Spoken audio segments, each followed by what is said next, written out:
আপোনাৰ ইয়ালৈ আহি ইয়ালৈ সোমাই এই গাঁওখন দেখি বৰ আনন্দিত হ'লোঁ।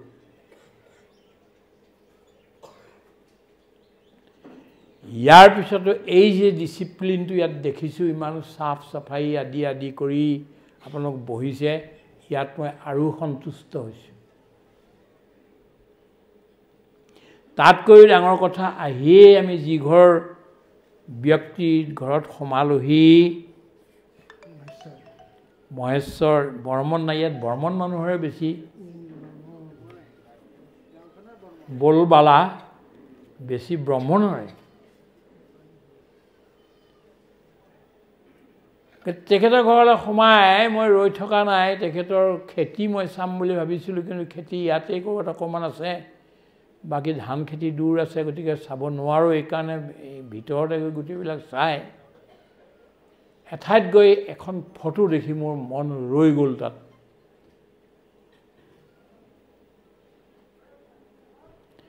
আৰু এখন ফটো তেওঁৰে তলত আছে, এই দুইখন মিলাই চালোঁ। এইটো বুজিবলৈ বাকী নাথাকিল যে যেতিয়া ফটোখনত এধাৰ মালা লগাই থৈছে, কিবা এটা নিশ্চয় হ'ল।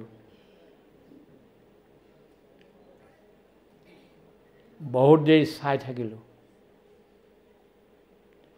তাৰপিছত সুধিলে এওঁ কোন আৰু কি, কথাটো কি? তেতিয়া তেখেতে ক'লে। এতিয়া সেইটো লৈ গীতাৰ 6ষ্ঠ অধ্যায়ৰ শেষৰ কথাখিনি মোৰ মনত পৰি গ'ল, আৰু মাজে মাজে কওঁ কিছুমানক। সেইটো কি? অৰ্জুনে প্ৰশ্ন সুধিলে ভগৱান কৃষ্ণক, হে ভগৱান, তুমি যি এই ভক্তিৰ কথা কৈছা, এই কৰ্মযোগৰ কথা কৈছা, এই জ্ঞান যোগৰ কথা কৈছা, এই ধ্যান যোগৰ কথা কৈছা, এইবিলাক বৰ ভাল কথা, these are very good things. কিন্তু এইবিলাকতো জীৱনত আনিব লাগিব, ক'লেইতো নহ'ব। হেমাই ইয়াত যেনিবা বহুত ভাল কথাই কৈ গ'ল, কিন্তু নিজৰ জীৱনত যদি নায়েই এইটো, তাৰপৰা লাভ কি হ'ল? প্ৰথমতে প্ৰেক্টিছটো মই নিজে কৰিব লাগিব। যিটো প্ৰেক্টিছ কৰাই নাই, সেই কথা নোকোৱাই ভাল।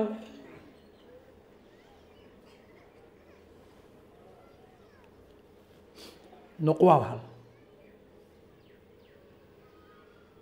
গতিকে অৰ্জুনে সুধিলে যে এইটো কেনেকৈ হ'ব? মানুহটো এই তোমাৰ যিটোখিনি কথা তুমি ক'লা, জ্ঞান যোগ, ধ্যান যোগ, ভক্তি যোগ, কৰ্মযোগ, এইবিলাক যেনিবা এজন মানুহে আৰম্ভ কৰিলে,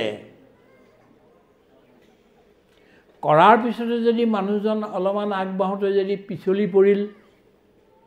পৰিব পাৰে, পথভ্ৰষ্ট হ'ব পাৰে, সংসাৰত আকৌ পৰিব পাৰে, বা যদি তেওঁৰ মৃত্যু হৈ যায়, তেতিয়া কি হ'ব? তেতিয়া ভগৱান কৃষ্ণই হাঁহি মাৰি ক'লে, পাৰ্থ নৈবেহ নামূত্ৰ বিনাশস্তস্য বিদ্যতে নহি কল্যাণকৃত কশ্চিৎ দুৰ্গতিম তাত গচ্ছতি। হে পাৰ্থ, এই সংসাৰ যদি কোনোবাই এটা নখটোৰ চুকটোৰ সমানো ভাল কাম কৰে, তেন্তে সেইটো কেতিয়াও বিনাশ নহয়।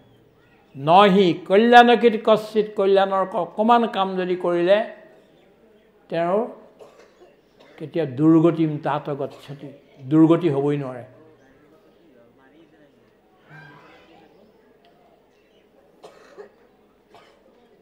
অজামিলেতো বহুত মানুহ মাৰিলে, গৰু তিৰি মাৰে, সুবৰ্ণ কহৰে, বেশ্যাত ভৈল পতিত, এই গোটেইবিলাক কৰিলেই। 9টা ল'ৰাও হ'ল, জন্ম হ'ল, তেতিয়াও তেওঁ কৰি আছে। এদিন সৰু ল'ৰাটোকো লৈ পেলাই জেঠ মাহৰ 12 দিনত, গৰমৰ দিনত বাহিৰৰ বাৰান্দাত বহি তাক উমলাই আছে। তেনেতে সেই ৰাস্তাৰে এজন ভকত গৈ আছিল, মণিৰাম দাসৰ নিচিনা। উই ৰেচপেক্ট হিম ভেৰি মাছ, কাৰণ আছে। তেওঁ দেখিল এইটো অজামিলৰ ঘৰ হয়। তথাপিতো কৃষ্ণ কৃষ্ণ এবাৰ বুলিলে নিজৰ মনতে, বুলি তেওঁ আগবাঢ়ি গৈ আছে। অজামিলৰ চকু পৰিলে সেই মানুহজন, আৰে বাপৰে, সেইজনটো সাধু ভকত, মানুহৰ পৰাই ভকত হ'ল আৰু মানুহৰ পৰাই মই হ'লোঁ দুৰ্জন। মোৰো এটা মাথা, তেওঁৰো এটা, মোৰো দুটা চকু, তেওঁৰো দুটা চকু, মোৰো এটা নাকত দুটা ফুটা, তেওঁৰো, মোৰো দুখন হাত আছে, তেওঁৰো দুখন হাত আছে, মোৰো এখন মুখ, তেওঁৰো এখন মুখ, মোৰো দুটা ভৰি, তেওঁৰো দুটা ভৰি, কিন্তু মই মহাপাতকী হ'লোঁ আৰু তেওঁ এজন মহাপবিত্ৰ ব্যক্তি হ'ল। ইচ ইচ ইচ, কি হ'ল কি হ'ল কি হ'ল। এজন সাধুক দেখাৰ লগে লগে যদি অন্য পাপীজনে কান্দিবলৈ ধৰে, সেইজন সাধু ছাকচেছ হ'ল। এতিয়া চকুলো ওলাল। হেই প্ৰভু, চাওকচোন এইফালে, তেওঁ একো চোৱা নাই, গৈ আছে। প্ৰভু চাওকচোন এইফালে অকণমান, তথাপিতো গৈ আছে। আৰু আগবাঢ়িলে, হেৰি প্ৰভু আপুনি আগবাঢ়ি গুচি গ'ল, মই আপোনাকে মাতিছোঁ, অকণমান আহকচোন আগবাঢ়ি, মৰিয়াল আহক অকণমান। ঘূৰিলে আৰু সাধু, আৰু তাৰ ঘৰ পালে, বহিবলৈ দিলে। মইতো দুখীয়া মানুহ, মইতো পাপ কৰিহে ইমানবিলাক চলাই আছোঁ সংসাৰখন, দিবলৈ আপোনাক একো নাই, কিন্তু পানী এগিলাচকে খাওক, আপুনি বহক অকণমান, মই অলপমান আপোনাক হেৰিখন মাৰি দিওঁ, বিচনীখন মাৰি দিওঁ, আপুনি ঘামি জামি আছে, আৰু তাৰপিছত পানী এগিলাচ খাই যাওক। বিচনী মাৰিলে, অলপ ঠাণ্ডা হ'ল, ভিতৰলৈ গৈ পানী এগিলাচ আনিলে, বাঁহৰ চুঙাত আনি পেলাই দিলেই, খালে। তেতিয়া ক'লে, অজামিল তোৰ বিষয়ে মই জানো, কিন্তু তই আজি যে মোক নিমন্ত্ৰণ কৰিলি, ইমান মানুহ মাৰি থকাৰ পিছতো, ইমান পাপ কৰা পিছত মোক যে মাতি আনিলি যেন সাধুক,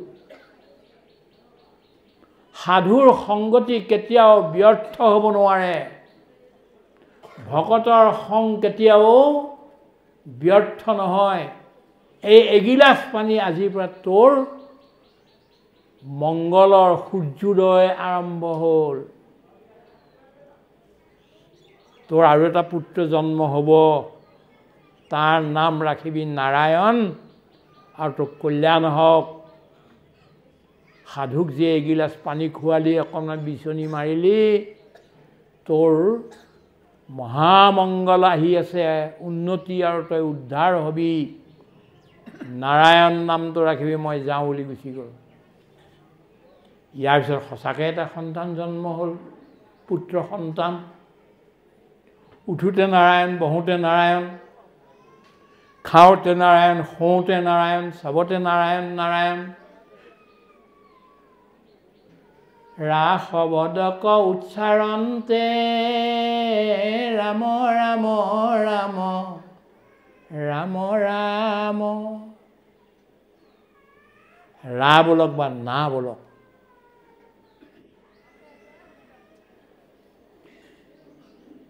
চাৰিও বেদৰ চাৰি অক্ষৰ, সাৰ কাহি আনি ব্ৰহ্মাদেৱে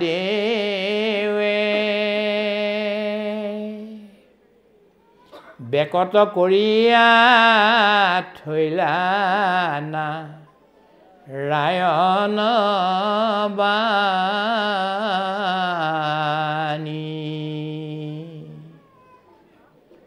হেন নাৰায়ণ নাম লৈয়া শুদ্ধ কৰোঁ আমি চিত্ত কায়া, হৰি সন্তোষৰ কাৰণ আন নাজানি,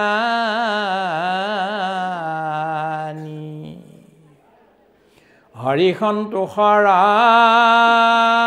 কাৰণ আন জানি।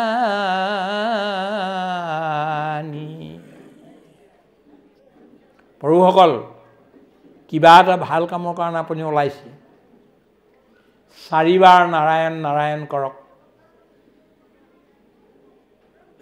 আপোনাৰ কামটো সফল হ'ব বা সেই কামটো সফলতাৰ ফালে আহিব। এটা আমি অধমে কোৱা নাই, কিন্তু মহামনা মদন মোহন মালৱীয়ই কৈছিল, যিয়ে হিন্দু বিশ্ববিদ্যালয় বেনাৰসত প্ৰথম তৈয়াৰ কৰিছিল, এজন মহাপুৰুষৰ ভিতৰৰ এজন ব্যক্তি। তেওঁ যেতিয়া লণ্ডনত যেতিয়া মেজৰমেল ঘূৰণীয়া মেজৰমেল হৈছিল, তেওঁকো মহাত্মা গান্ধীয়ে চিলেক্ট কৰি লৈ গৈছিল। কিন্তু যাওঁতে তেওঁ গংগাৰ জল ড্ৰাম ভৰাই ভৰাই লৈ গৈছে। কেলে? তেওঁ গংগা জলেৰেহে গা ধুৱে, গংগা জলৰ পানীহে পিয়ে, এনেকুৱা মদন মোহন মালৱীয়। কিন্তু ইংলিছ, পৃথিৱীৰ ভিতৰত ভাল ইংলিছ কোৱা মানুহ মদন মোহন মালৱীয়, কাৰণে বাছি নিছে। ডাক্তৰ সৰ্বপল্লী ৰাধাকৃষ্ণনক নিছে, বাছি বাছি ক্ৰীমবিলাকক লৈ গৈছে। সেই মদন মোহন মালৱীয়ই কৈছিল এইটো কথা যে মই কোনোবা ভাল কাম কৰিবলৈ যাবলৈ হ'লে মই নাৰায়ণ নাৰায়ণ নাৰায়ণ 4 বাৰ কওঁ আৰু মোৰ কাম সফল হয়। যিদিনাখন ভুলতে মই নাৰায়ণৰ নাম ল'বলৈ পাহৰিলোঁ, সেইদিনাখনেই মোৰ কামটো নহয়গৈ আৰু। হেন নাৰায়ণৰ নামলৈয়া শুদ্ধ কৰোঁ আমি চিত্তকায়া, হৰি সন্তোষৰক কাৰণ নাজানি। ৰাতিপুৱা শুওঁতে শুই উঠোঁতেও নাৰায়ণ নাৰায়ণ কৰিব, ৰন্ধন কাৰ্যৰ সময়তো নাৰায়ণ নাৰায়ণ কৰিব, পৰীক্ষা দি থাকোঁতেও কৰিব। আমাৰ বৰ বঢ়িয়া ছোৱালী ভনীতি এগৰাকীয়ে শিশু বক্তা অত্যন্ত ধুনীয়া কথা কৈছে। I am very happy to see her and listen to her very wise talk. ইমান ধুনীয়া কথা কৈছে, শুনি মই বৰ আনন্দিত হ'লোঁ। এইবিলাক আমাৰ কাৰণে আগলৈ সম্পত্তি, এছেট, এইবিলাক গোটেই কেৱল অসমৰ কাৰণে নহয়, ভাৰতবৰ্ষৰ কাৰণে নহয়, মানৱ জাতিৰ কাৰণে এইবিলাক এছেট, একোটা সম্পত্তি। মই তেওঁকো ধন্যবাদ দিছোঁ যে বঢ়িয়া কথা ক'লে। ক'ৰবাত এটা বহু মানুহে, বহুত পণ্ডিতে ভুল কৰে, যিটো তেওঁ কৰিছে। যদি সময় পাওঁ মই সেই কথাটো অকণমান খালি ক'ম। ধন্যবাদ দিছোঁ আমাৰ মিত্ৰ যিজন এতিয়া উদ্বোধনৰ ভাষণ দিলে। গোটেই কথাখিনি সংক্ষেপতে গোটেইখিনি কথা কৈয়ে দিলে, মোৰ ক'বলগীয়াই নাই, ইমান ধুনীয়াকৈ ক'লে। আৰু মই মণিৰাম দাসৰ বহুত ভাষণ শুনিছোঁ, আটাইতকৈ বেষ্ট ভাষণ আজিটোৱেই। কেনেকৈ এতিয়া ক'বলৈ মোৰ সময় নাই, কেতিয়াবা ক'ৰবাত ক'ম এই কথাটো। তেখেতে গোটেই বস্তুটো মানে আনি শংকৰদেৱৰ পৰা আৰম্ভ কৰি ঋষি মুনিৰ পৰা আৰম্ভ কৰি চবকে একেলগে গোটাই আনি তেখেতে আপোনাৰ সন্মুখত ৰাখি দিলে। আৰু আপোনাৰ গুৰু আসনখন কি এইটো কথাও ক'লে, আৰু এই ধৰণৰ গোটেই কথাখিনি ক'লে।